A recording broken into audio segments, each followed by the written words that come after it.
Mais toi, Israël, mon serviteur, Jacob, que j'ai choisi, tu es mon serviteur. Ésaïe 41, 8, 9. Voici mon serviteur que je soutiendrai, mon élu, en qui mon âme prend plaisir. J'ai mis mon esprit sur lui. Et il annoncera la justice aux nations. Ésaïe 42, 1. Qui est aveugle sinon mon serviteur, et sourd comme mon messager que j'envoie? Qui est aveugle comme l'ami de Dieu, aveugle comme le serviteur de l'Éternel? Ésaïe 42, 19. Voici mon serviteur. Ésaïe 52, 16. Dans tous ces passages, une lecture attentive du contexte montre clairement qu'il ne s'agit pas partout d'un seul et même serviteur. Deux serviteurs sont mentionnés, un au chapitre 41 et un autre au chapitre 42 et 52. Le premier est une source d'amère déception, tandis que le second fait la joie de son Dieu.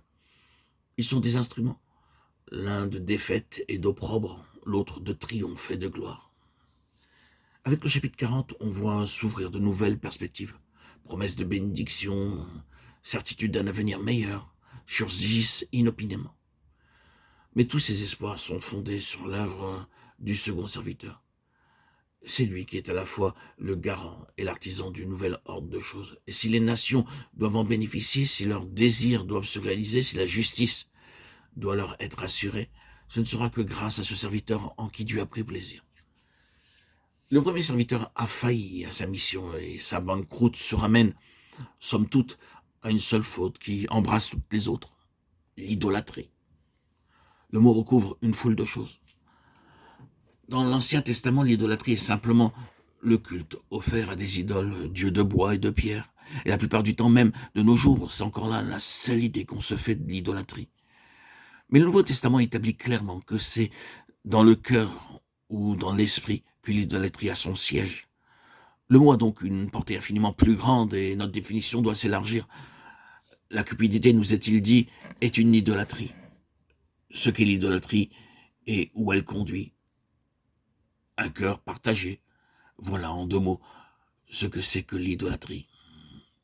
Que sur un point quelconque le cœur soit partagé, que Dieu soit en aucune mesure frustré de ses droits à l'occupation totale et définitive, c'est de l'idolâtrie. Une réserve, un mobile inavoué, un lieu quelconque avec des influences du dehors capables de faire pression sur nous, un attachement, une ambition, une possession, une recherche, une complaisance qui nous barre le chemin de la volonté de Dieu dans ce qu'elle a d'absolu et compromet sa gloire dans ce qu'elle a d'exclusif et de l'idolâtrie. Par cette fissure d'un cœur partagé, les projets que Dieu avait formés s'en iront à volo, la vocation s'évanouira, le serviteur en cause deviendra une vivante déception et la bénédiction que le monde aurait pu recevoir sera diminuée ou retardée d'autant. Ce serviteur-là sera mis de côté.